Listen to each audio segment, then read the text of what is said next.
Napatay ang isang maglolo matapos matrap sa nasusunog nilang bahay sa Barangay Gulod, Novaliches, Quezon City. May unang balita, si Bea Pinlac.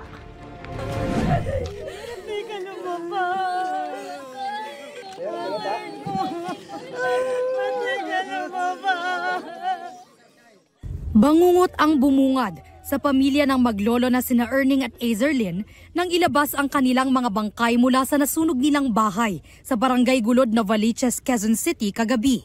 Hanggang sa huli nilang sandali, sinubukan pa umano ng maglolo na apulahin ang apoy sa bahay nila.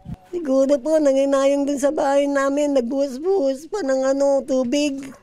Kaya hindi siya nakalabas na lumakas na yung apoy. Masakit na.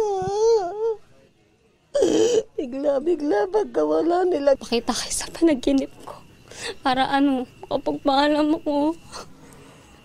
Hindi ko talaga kaya kung hindi ko talaga nagsisinkin sa utak namin lahat yung lahat ng nangyayari ngayon.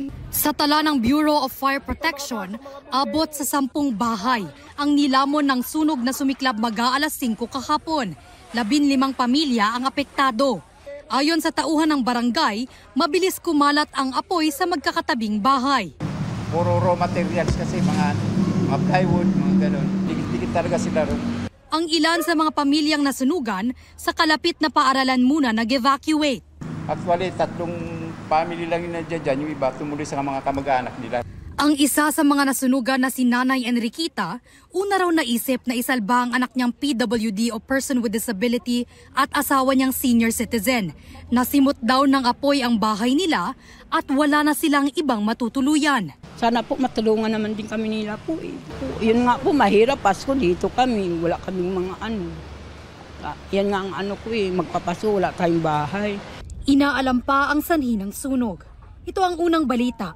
Bea Pinlac para sa GMA Integrated News. Gusto mo bang mauna sa mga balita? Mag-subscribe na sa GMA Integrated News sa YouTube at tumutok sa unang balita.